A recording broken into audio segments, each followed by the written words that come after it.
Hey guys, and welcome to The Great Everything, your source for arrogant / condescending egotistical musings about culture and philosophy, courtesy of me. Who is me? Patrick, a former banking lawyer who said fuck it and now spouts nonsense into a microphone.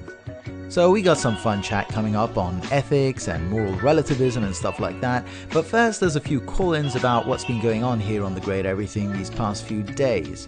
So a couple of nights ago, I went out and I got blind drunk. Is this a track from Donnie Darko? It is actually a track from Donnie Darko indeed. Motherfucker. I think a Russian ogre is looking at me. Ah, fuck me.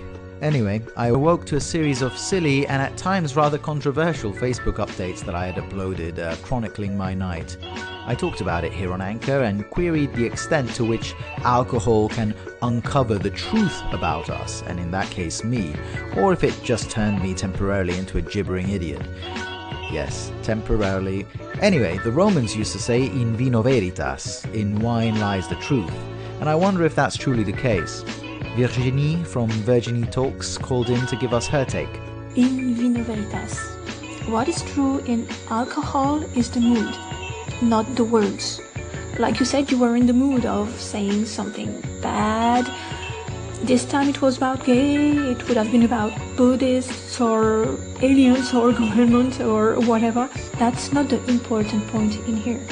It was something about your mood. It could have been a funny mood, or a in-love mood, or a childish mood, whatever. It's about the mood, not the words. Thanks, Virginie. I think it's hard to disagree with that. Let's just hope I don't fall into that kind of mood again anytime soon. I also got a call in from Mama Llorona about yesterday's show on lying, with an interesting angle that I hadn't really considered.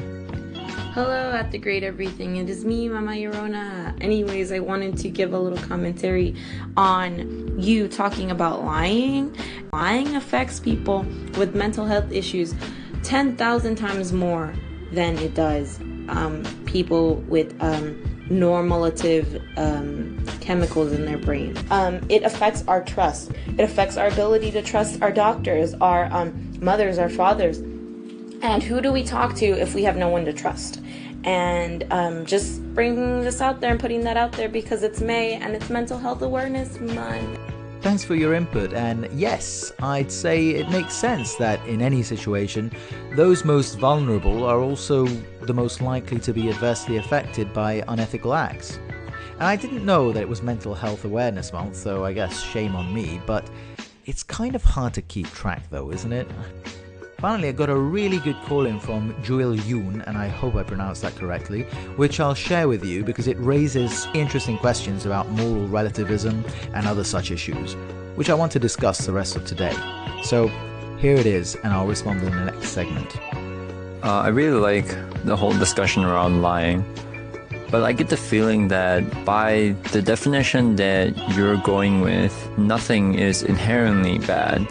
And it's only bad because of the consequences. I think for the most part this works, but I think there should be some discussion about what could possibly be inherently wrong. Thank you, that's a fantastic question. What could possibly be inherently wrong? I love it, so let's do this. Next on The Great Everything, what could possibly be inherently wrong? Is there even such a thing? Stay tuned.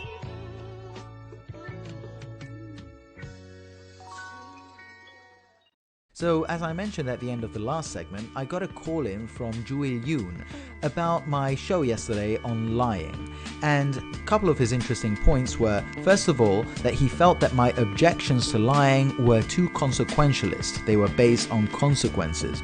Because one of my objections was that lying is bad because so much of our social structure is based on trust, that people are using language correctly. We need to be able to trust that what other people tell us is true, that what we read in the news is true, big problem these days. We need to be able to trust that what we read in textbooks is true. Think about how much of what we quote unquote know is based on third-party accounts, on stuff we just read somewhere. If everyone were lying, it would be batshit crazy. I compared it to having a highway where you knew that anything from 20 to 100% of the signs were wrong. However, to Juil Yoon, I would say that that was only one of my objections to lying. I'm not a consequentialist. I don't believe that the ethical value of an act is based purely on the consequences. In fact, I believe that intentions matter far more than consequences. And also in yesterday's show, I said that lying is bad because it treats people as a means rather than an end unto themselves. And that really is more on the inherent side of things, surely. But the call-in ended with the question, what could possibly be inherently wrong? Great question. Let's go down the rabbit hole together. First of all, I would ask, what do you mean by inherently wrong? Because to me, inherently wrong means that a thing is good or bad in of itself. And I don't believe that that is possible. Things are not good or bad in of themselves. They are good or bad in relation to something else, depending on the framework we're in. Let's go through that. So let's start by taking conscious beings out of the equation, all living things off the playing field. So now we have galaxies being born out of primeval matter and energy and crashing into each other, planets just annihilated, blown into oblivion by exploding stars. We have Andromeda is actually heading straight for our galaxy like a speeding bullet, and once that bullet hits, nothing in either galaxy survives. Is that bad? I'd say no, because without living creatures that are affected or involved, it can't be wrong. So clearly we need to add living creatures into the equation for something to have a moral value. Okay then, let's add in these living creatures. A leopard chasing after a gazelle. Is that wrong? Because I bet the gazelle hates it. And what about a grizzly bear who kills a tourist in a national park? Certainly it would be bad to the family of the person killed, but I think the bear would just think, lunch. Good to have a varied diet, fish tomorrow. So what is it that makes a thing bad? I'd say that it's just how we react to it that makes it bad. Except you could say, hold on, it's animals, morality doesn't even come into it, because animals are just following instinct, they don't have a choice on how to act. We do. Great, I fully agree with that, it is about choice. But then I'd have 2 points. One, we've established morality only arises when you have human beings as part of the equation. So things that happen aren't inherently right or wrong, they are right or wrong depending on who does them.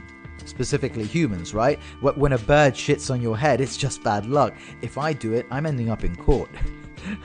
Point is, if right or wrong depend on who's doing it, it's no longer inherent, it's relative. And 2, we're saying that morality is based on choice, and I fully agree with that. But I could argue that to our best understanding of the universe, there's no such thing as free will.